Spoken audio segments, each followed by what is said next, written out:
নিয়ামত দিয়েছি, অনেক নিয়ামত দিয়েছি, তার বিনিময়ে একটা জিনিস চেয়েছি, সেটা হলো নামাজ, সেটা হলো আমার ইবাদত, সেটা হলো রোজা, সেটা হলো হজ যাকাত, সেটা হলো আমার ইবাদত। আমি এত কিছু নিয়ামত দিয়েছি, তার বিনিময়ে তোমার কাছ থেকে একটা জিনিস চেয়েছি, সেটা হলো ইবাদত। ইবাদত গুলোর মধ্যে সবচেয়ে বড় ইবাদত হলো নামাজ। হে তরুণ যুবকেরা, রোজা হজ যাকাত তো আছে, তার সঙ্গে সঙ্গে নবীর সুন্নত গুলো আপনার জন্য ইবাদত। মনে রাখবেন, ডান দিকে কাত হয়ে ঘুমানো সুন্নত, বসে পানি পান করা সুন্নত, চেটে বুচে খাবার খাওয়া সুন্নত, অনেক সুন্নত আছে। ছোটদের স্নেহ করবেন, বড়দের সম্মান করবেন, রাস্তা থেকে কষ্টদায়ক বস্তু সরিয়ে দেবেন, পিতামাতার সেবা করবেন, পিতামাতার দেখভাল করবেন, স্ত্রীর সঙ্গে ভালো ব্যবহার করবেন, বাড়িতে ছোট ছোট কাজগুলোতে স্ত্রীর সঙ্গে সহযোগিতা করবেন। এগুলো সব সুন্নত, সব ইবাদতের সওয়াব পাবেন। তবে মনে রাখবেন, সবচেয়ে বড় ইবাদত হলো নামাজ। সেই নামাজ ছেড়ে দিলে চলবে না। হে তরুণ যুবকেরা, হে আমার বন্ধুরা, শুনে রেখে দিন বাবা, ওই মহিলা ভাই আমার, দোস্ত আমার, জঙ্গলের ভিতরে বুড়ি মা, বৃদ্ধা মা, ভাই আমার, আল্লাহর ইবাদতে নামাজে মাশগুল আছেন। নামাজের যখন সময় হয়েছে, ওয়াক্ত যখন হয়েছে, তখন বুড়ি মা নামাজে মাশগুল হয়েছেন। ওয়াক্ত যে হলো, ওযু করো, মসজিদে চলো, খোদার হুকুম পালন করো, নামাজটা পড়ো।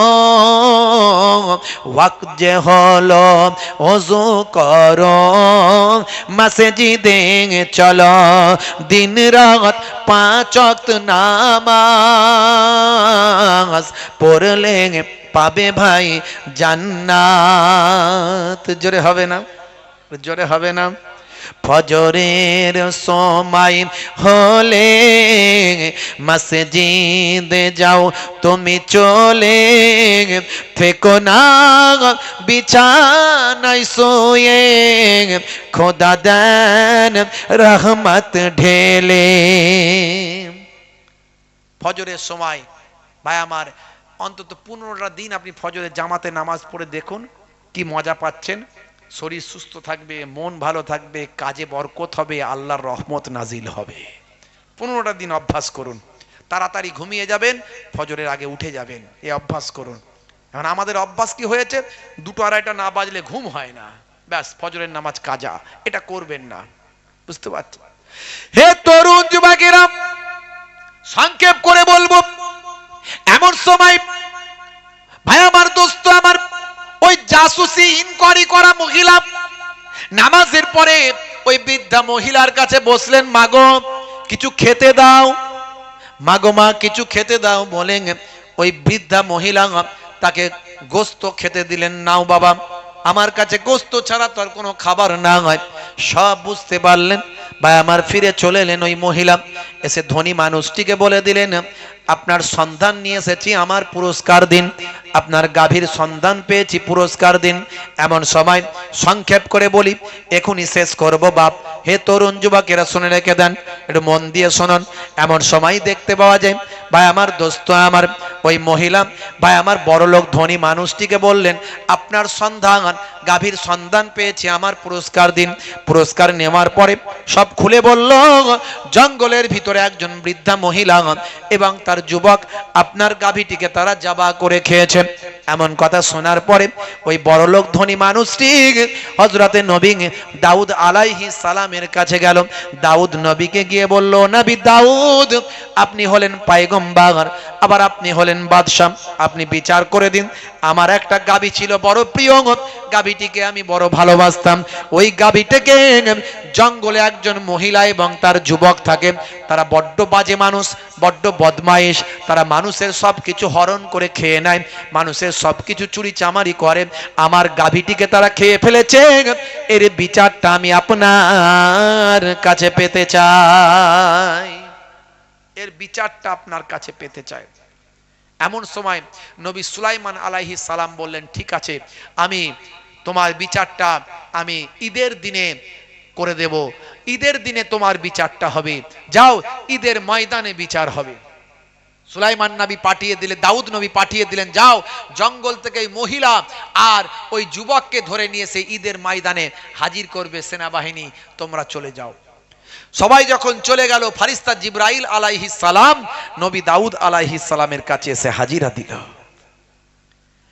হে তরুণ যুবকেরা, হযরত নবী দাউদ আলাইহিস সালাম, এমন সময় ফারিস্তা জিবরাইল আলাইহিস সালাম দাউদ নবীর কাছে এসে বলেন, ও নবী দাউদ, আমার আল্লাহ আপনাকে সালাম দিয়েছেন আর একটা কথা জানিয়ে দিয়েছেন, আপনি যে বিচারটা করবেন এই বিচারটার আসল রহস্যটা আপনার কাছে জানিয়ে দিই। আমার আল্লাহ আপনাকে পাঠিয়ে দিয়েছেন, শুনে রেখে দেন, যে ধনী মানুষটা আজকে আপনার কাছে বিচারের জন্য এসেছে। আসলে এই মানুষটা হলো খুব খারাপ লোক, এ হলো একজনের গোলাম, ওই যে বৃদ্ধা আরো তার যুবক, ওই যে সন্তান, এদের স্বামী অর্থাৎ ওই বৃদ্ধার স্বামী, তিনি হলেন আসল ধনী মানুষ। আর এই যে মানুষটা আজকে ধনী, এ হলো তার গোলাম। এই গোলামকে সঙ্গে নিয়ে ওই ধনী মানুষটা ব্যবসায় গিয়েছিলেন। পথে সিরিয়ায় যখন পৌঁছেছিলেন, সিরিয়ায় যাবার পরে এই গোলামটি ধনী মানুষটিকে অর্থাৎ এই বৃদ্ধার স্বামীকে হত্যা করেন। বৃদ্ধার স্বামীকে হত্যা করে তার সমস্ত ব্যবসায়ীর মালপত্রগুলো সব হরণ করে, হরণ করে সেখান থেকে বিক্রি বাটা করে সে আজকে ধনী লোক হয়ে গিয়েছে। অর্থাৎ এই যে আজকের ধনী মানুষ, এর যাবতীয় যা সম্পদ আছে সব অধিকার ওই বুড়িমা আর তার যুবক ছেলে। ফারিস্তা জিবরাইল আলাইহিস সালাম সব বুঝিয়ে দিলেন। বুঝিয়ে দেওয়ার পরে আল্লাহর নবী বললেন, ঠিক আছে। হে তরুণ যুবকেরা, তার সঙ্গী ফলোয়ার্সদের বললেন, হুজুর, হে আমার সঙ্গী ফলোয়ার্স সাহাবারা, শুনে রেখে দাও, জেনে রেখে দাও, তোমাদেরকে একটা কিয়ামতের নমুনা দেখাবো। ঈদের ময়দানে তোমাদেরকে একটা কিয়ামতের নমুনা দেখাবো। বন্ধুরা আমার, তরুণ যুবকেরা শুনে রেখে দেন, ঈদের দিনে ঈদগাহে ঈদের নামাজের পরে ওই বৃদ্ধা মহিলার যুবক ছেলে সেখানে আছে। ধনী মানুষটি বললেন, হুজুর, আমার ফায়সালাটা করে দিন, এই বৃদ্ধা আর তার যুবক ছেলেকে চরম কঠিন শাস্তি দিন। তারা আমার গাভীটাকে ভক্ষণ করেছে, আমার সম্পদ হরণ করেছে, কঠিন শাস্তি দিন। সেই সময় হযরতে নবী দাউদ আলাইহিস সালাম বললেন, হে যুবক, হে ধনী মানুষ, শুনে রেখে দাও, তোমার বিচার তো অবশ্যই করব। আসল কথা হলো, শুনে রেখে দাও, তুমি যাওয়ার পরে আমার আল্লাহর পক্ষ থেকে ফারিস্তা জিবরাইল আলাইহিস সালাম আমার কাছে এসে সব রহস্য খুলে দিয়েছেন। তুমি আসলে ছিলে একজন গোলাম, আজ তুমি ধনী হয়েছ। এই বৃদ্ধার স্বামী হলেন আসল ধনী, যাকে তুমি হত্যা করেছ। শুনে রেখে দাও, তোমার সাজা হবে ফাঁসি, আর তোমার সব সম্পদ এই বৃদ্ধা এবং তার যুবককে দিয়ে দেওয়া হবে। আজকের বিচার এটাই হলো আমার রায়। জোরে হবে না? এমন সময় ধনী মানুষটি বলল, হুজুর, এটা আপনি ন্যায় বিচার করছেন? আমার গরু হারালো, আমার গরু খেয়ে ফেললো, বিচারের জন্য আমি এলাম, আর আপনি আমাকে বলছেন ফাঁসি দেবেন, আমার সব মাল নাকি ওদের দেবেন। এসব বানানো কথাবার্তা কোথায় পেলেন? হ্যাঁ, হে তরুণ যুবকেরা, আল্লাহর নবী বলেন, আমি জানি তুমি এরকম কথা বলবে, এই জন্য আমি সবাইকে বলেছি যে কিয়ামতের একটা নমুনা দেখাবো, কিয়ামতের নিদর্শন দেখাবো। কিয়ামতের দিনে যেটা ঘটবে আজকে ঈদের মাঠে আমি সেটা ঘটাবো। আচ্ছা শোনো শোনো শোনো, আমি নবী দাউদ আলাইহিস সালাম বলি, মাবুদ আল্লাহ, তুমি আমাকে নবী বানিয়েছো, তুমি যদি আমার দোয়া কবুল করো তাহলে এই ব্যক্তির জবানটা বন্ধ করে দাও, এই ব্যক্তির জবানটা বন্ধ করে দিয়ে তার হাতের জবান খুলে দাও, তার পায়ের জবান খুলে দাও, তার শরীরের অঙ্গ পতঙ্গের জবান খুলে দাও, সেখান থেকে তার সত্য বয়ান আমাদের সবাইকে শুনিয়ে দাও, যেটা তুমি কিয়ামতের দিনে মানুষের মধ্যে থেকে করবে, মানুষের জবান সেদিন বন্ধ হবে। চোর বলবে আমি চুরি করিনি, আল্লাহ বলবেন হে চোরের হাত তুমি বলো চুরি করেছিল কিনা। হে তরুণ যুবকেরা, অপরাধী বলবে আমি অপরাধ করিনি, আল্লাহ বলবেন তার জবান বন্ধ করে দাও। হে অপরাধীর হাত তুমি বলো অপরাধ করেছিল কিনা।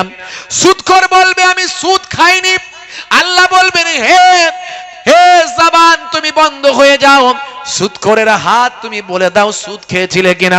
হে তরুণ যুবকেরা, কিয়ামতের দিনে আমার আল্লাহ ঠিক এইভাবেই বিচার করবেন।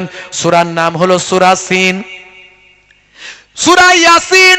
হে তরুণ যুবকেরা, আমার আল্লাহ বলছেন হে দুনিয়ার মানুষ শুনে রেখে দাও, জেনে রেখে দাও, আমার আল্লাহ কোরআন মাজিদে সূরা ইয়াসিনের 65 নাম্বার আয়াতে আমার আল্লাহ বলছেন আল-ইয়াওমা নাখতিমু আলা আফওয়াহিহিম ওয়া তুকাল্লিমুনা আইদিহিম ওয়া তাশহাদু আরজুলুহুম বিমা কানু ইয়াকসিবুন।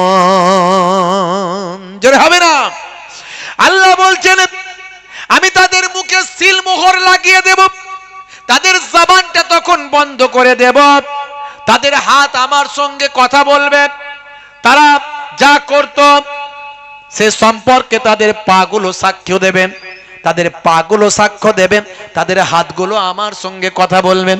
নবী দাউদ আলাইহিস সালাম সেই সময় ধনী মানুষটির দিকে আওয়াজ দিয়ে বললেন হে মাবুদ আল্লাহ, তার জবানটাকে সিলমোহর করে দাও, তার হাতের জবান খুলে দাও, পায়ের জবান খুলে দাও।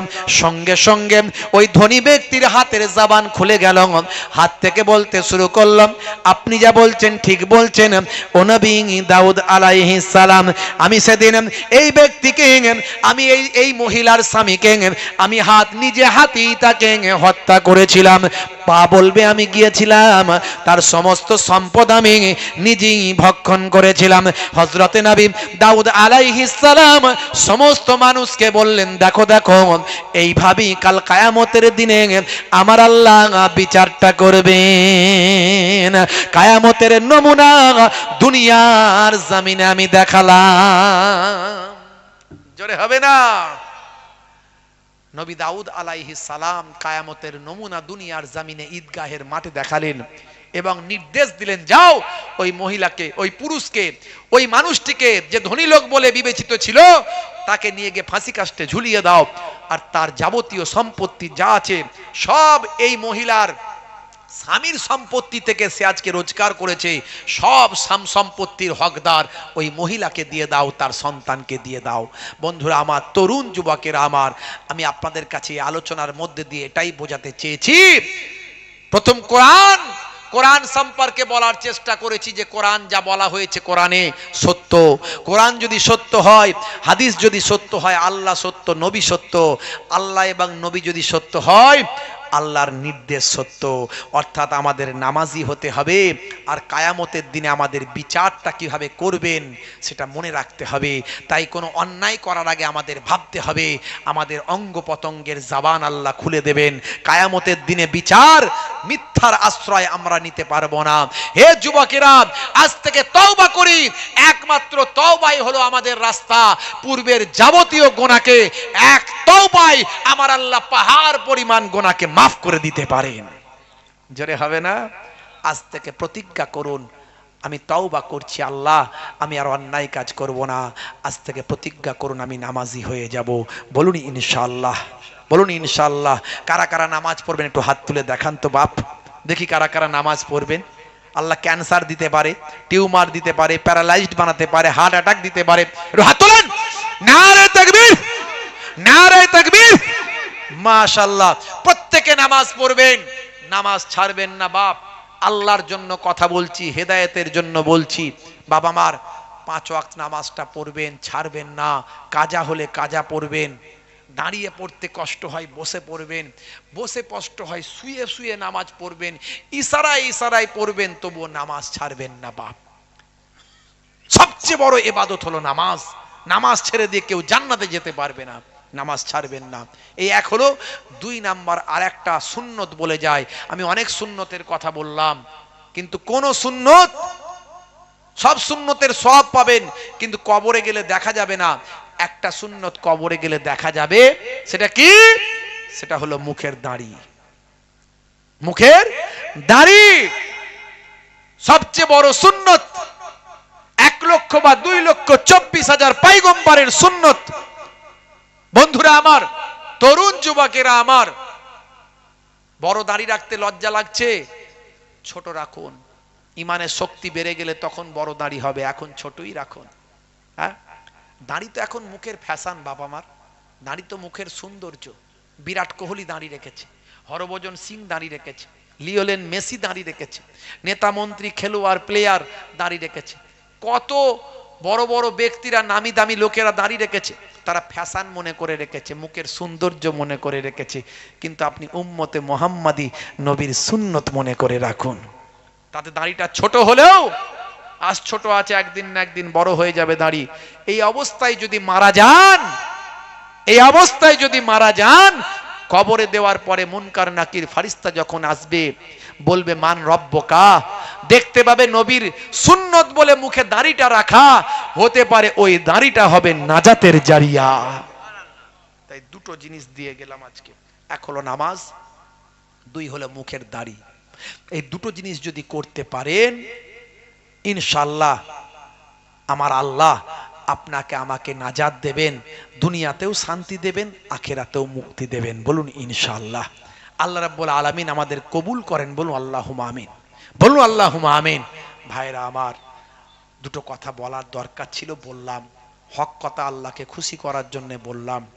আমার নবী ওয়াজ করেছিলেন, আবু বকর সিদ্দিক হুজুর হেদায়েত হয়েছিলেন, ওমর ফারুক হুজুর হেদায়েত হয়েছিলেন, ওসমান জিন্নুরাইন হুজুর হেদায়েত হয়েছিলেন। কিন্তু আমার নবী ওয়াজ করেছিলেন, আবু জাহিল হেদায়েত হয়নি, আবু লাহাব হেদায়েত হয়নি, উতবা সাইবা হেদায়েত হয়নি। নবীর কথায় সবাই হেদায়েত হয়নি, আর আমার কথা কোথাকারের কে দুটো আমরা ভাতে দিই। বুঝতে পারছেন?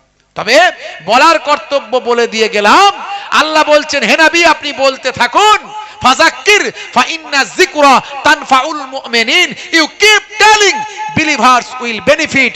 আপনি ওয়াজ করতে থাকুন, আপনি বলতে থাকুন, আপনার বলাটা, আপনার আলোচনাটা ঈমানদারদের উপকারে লাগবে।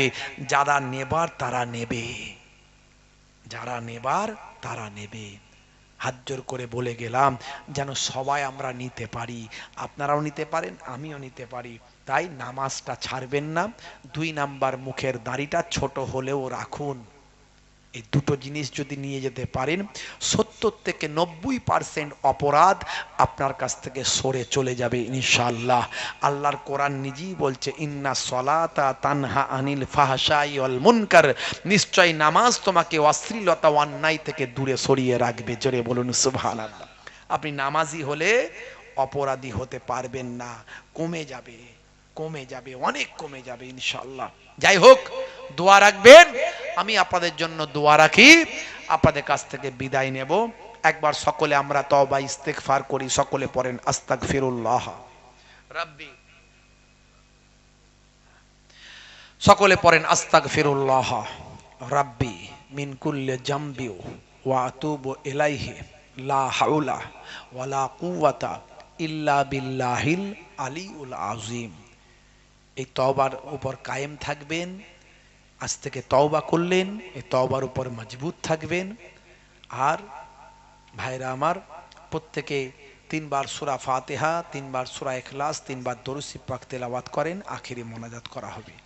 একটা দাওয়াত আপনাদের দিয়ে যায়, একটা দাওয়াত দিয়ে যায়, সেটা হলো এই সামনে ফাল্গুন মাসের 10 তারিখ, 10ই ফাল্গুন, আমার মরহুম বজলু ভাই, তিনি অনেকবার আপনাদের সকলকে নিয়ে গেছেন।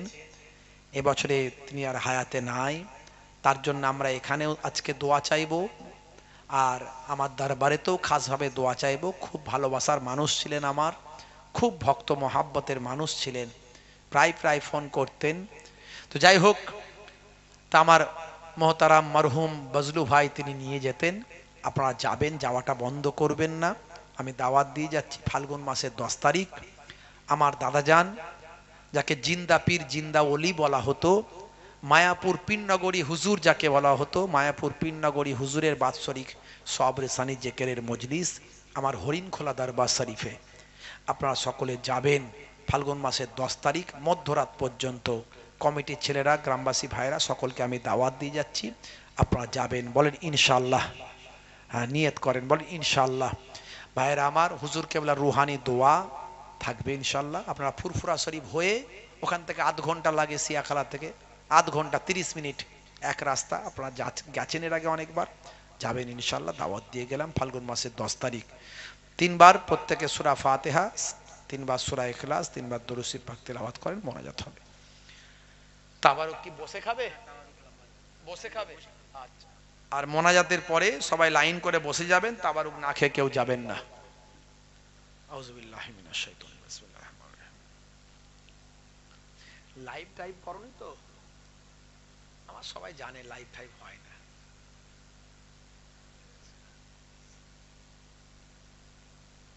রহমানির রহিম, মালিক মুস্তাকিম সিরাতাল লাযিনা আলহামদুলিল্লাহি রাব্বিল আলামিন রহমানির রহিম মালিক ইয়াউমিদ্দিন ইয়াকা না'বুদু ওয়া ইয়াকা নাস্তাঈন ইহদিনাস সিরাতাল মুস্তাকিম সিরাতাল লাযিনা আন'আমতা আলাইহিম গায়রিল মাগদুবি আলহামদুলিল্লাহি রাব্বিল আলামিন। হচ্ছে না বন্ধ হচ্ছে? হচ্ছে। হ্যাঁ, গুটবার লাগে। মেলা হলে আমাদেরকে দাওয়াত করেন না, বুঝলেন? কি বলবো বলেন। আমি দোকানদারদের বিরুদ্ধে নয়, সে একটু করে কামে খাচ্ছে, দোকান তার দুটো বিক্রি হোক, এটা আমরাও চাই। কিন্তু এই রাতের বেলা জলসার উদ্দেশ্যে মেলা হবে, 5টা গ্রামের ছেলে মেয়ে সেখানে সে ফোন নাম্বার নেবে, দেবে, গল্প করবে, সেজে গুজে ঘরের মহিলারা বেরোবে, এতে নেকির জায়গায় গোনা হবে। এরকম করলে আমাদেরকে দাওয়াত করার দরকার নাই। আপনারা জলসা করবেন, অসুবিধা নাই, আমাদেরকে করে লাভ নেই, আমাদের মন শান্তি হয় না। আমি দোকানের বিরুদ্ধে নয়, দোকান যদি করতেই হয় জোহরের নামাজের পর থেকে মগরিব পর্যন্ত দোকান দেবেন, ছেলেপুলেদের কত কেনার ইচ্ছা কিনে নেবে, দিনের আলোয় কোনো গোনা হবে না। এই রাতের বেলায় 5টা গ্রামের লোক আসবে, ছেলে আসবে, 5টা গ্রামের মেয়ে আসবে, গল্প গুজব হই হাই, মজলিসে লোক নাই, আল্লাহর কালামের অপমান অজনাসিয়াত এখানে করবে, 5টা লোক বসে থাকবে, সন্ধ্যা থেকে তো তাই হয়েছে। এগুলো করবেন না দয়া করে। যদি দোকান দিতেই হয় দিনের বেলা দোকান দিন, রাতের বেলা দেবেন না দয়া করে। আর যদি না শোনেন আমাদেরকে অন্তত দাওয়াত করেন না। খুব অসুবিধা মনে হয়, আমাদের খুব কষ্ট হয়। ভাইরা আমার, আমার এই গ্রামকে বড্ড ভালো লাগে। আমি অনেক দিন থেকে এই গ্রামে এসেছি, বেশ অনেকবারই এসেছি, মনে হয় 4-5 বার আসা হয়ে গেছে। ভাইরা খুব মহাব্বত করেন, ভালোবাসেন। আমার মোহতারাম মারহুম বজলু ভাই, জি হ্যাঁ, আল্লাহ তাকে শাহাদাতের মর্যাদা দান করেন, বলুন আল্লাহুম্মা আমিন। দুনিয়া ছেড়ে বিদায় নিয়েছেন, বড় মহাব্বত করতেন, বড় ভালোবাসতেন, আমার দাদা পীরের মহাব্বতের মানুষ ছিলেন। আল্লাহ করে আল্লাহ তাকে জান্নাতের উচ্চ মাকাম দান করেন, বলুন আল্লাহুম্মা আমিন। তো যাই হোক বাবাজিরা, একটু কথাটা মনে রাখবেন, মহাব্বতের সঙ্গে দরুদ শরীফ আল্লাহুম্মা সাল্লি আলা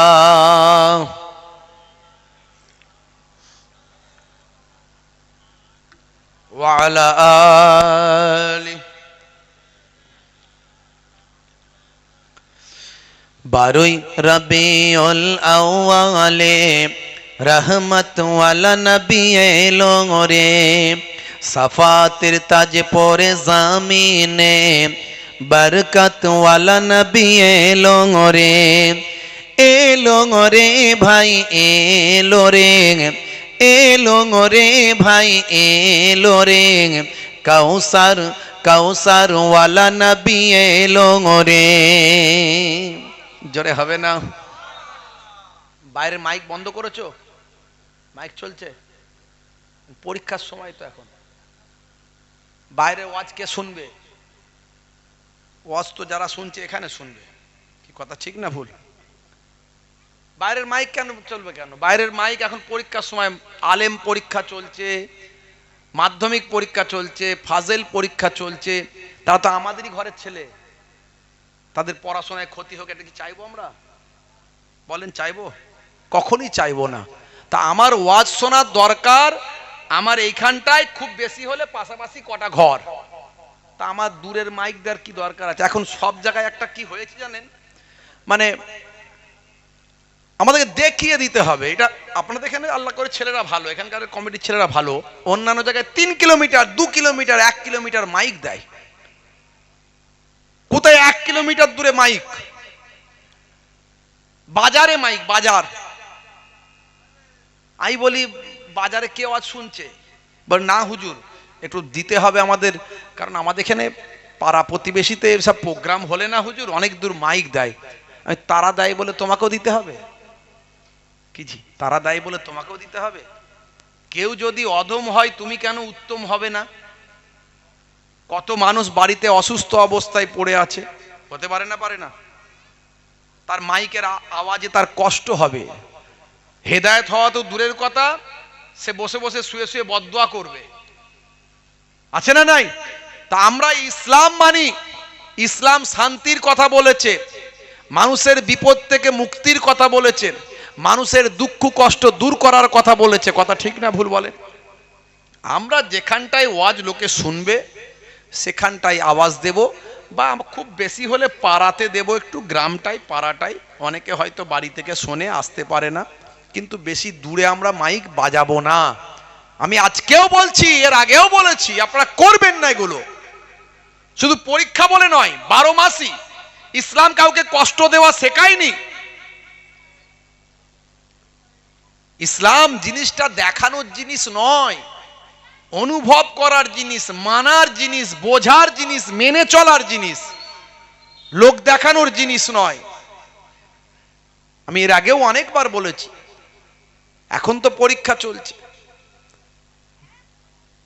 আলেম পরীক্ষা চলছে, ফাজেল পরীক্ষা চলছে, মাধ্যমিক পরীক্ষা চলছে।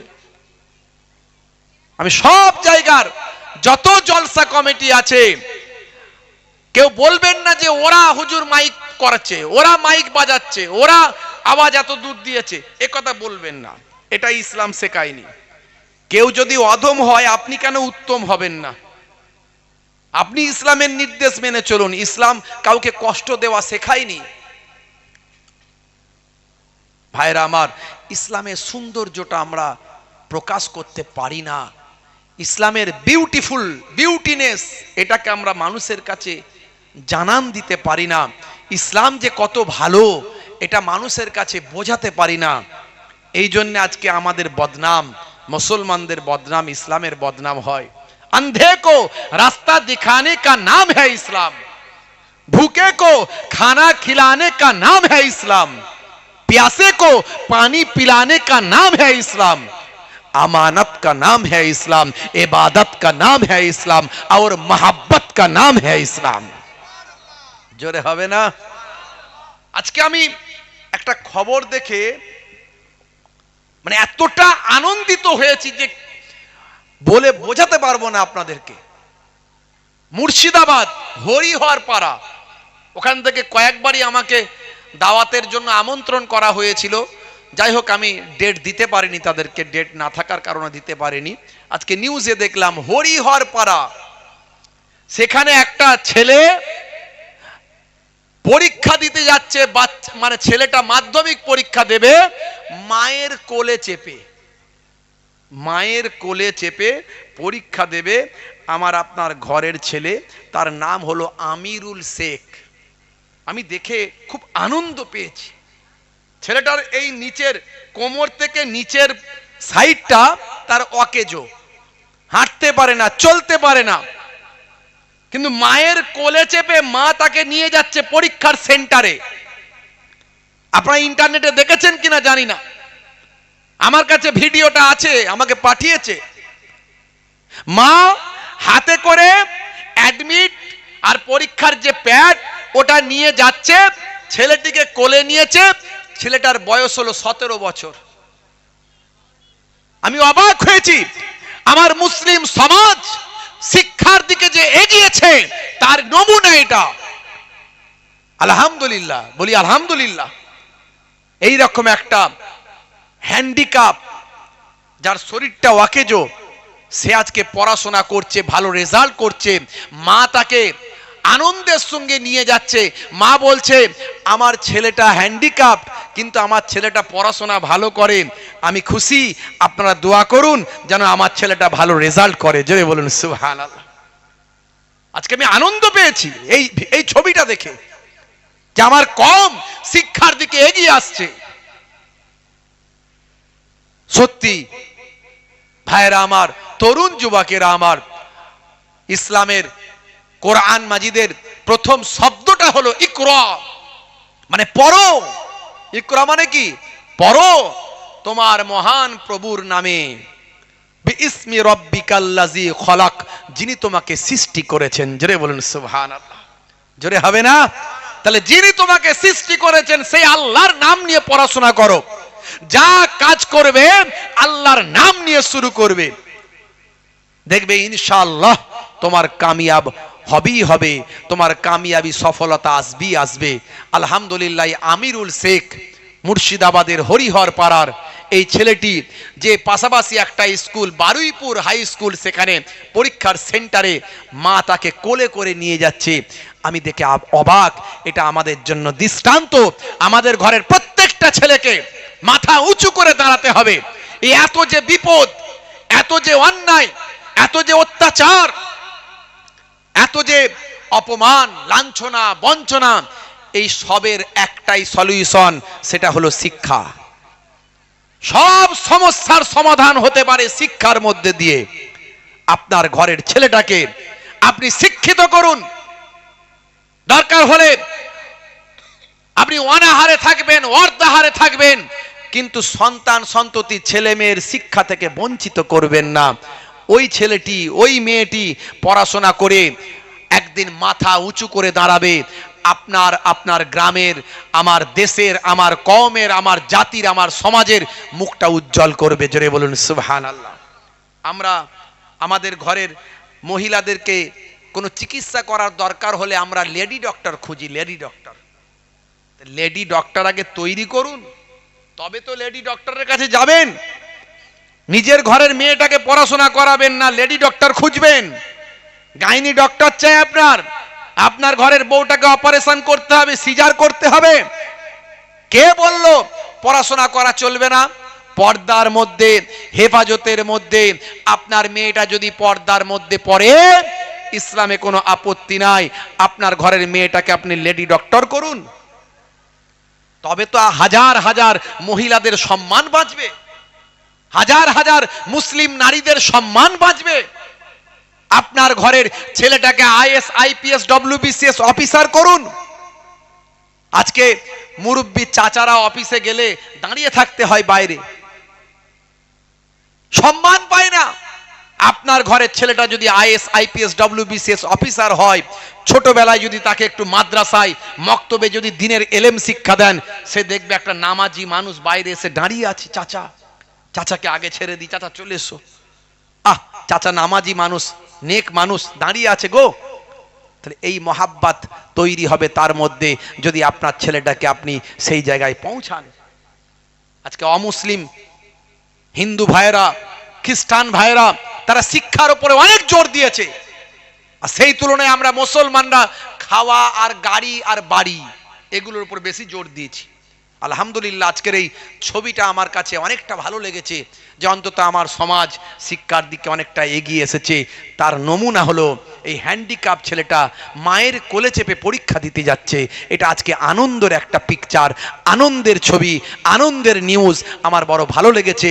আমি প্রথমেই মনে পড়ে গেল, কথাটা বললাম, আজ থেকে আমরা প্রতিজ্ঞা নেব, অনাহারে অর্ধাহারে থাকলেও সন্তানকে অশিক্ষিত বানাবো না। বলুন ইনশাআল্লাহ, বলুন ইনশাআল্লাহ। একবার দরুদ শরীফ আল্লাহুম্মা।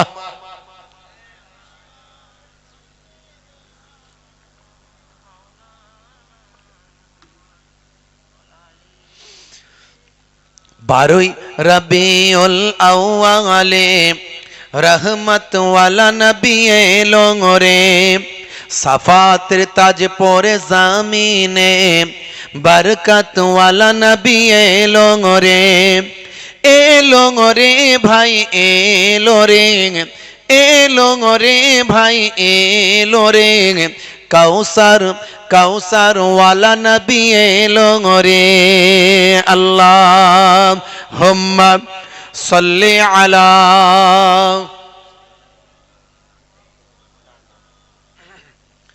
ওয়া আলা আলিহি। অন্তর থেকে ভক্তি ভরে ভরে একবার দরুদ শরীফ পড়লে 10টা রহমতের করুণা বর্ষণ হবে।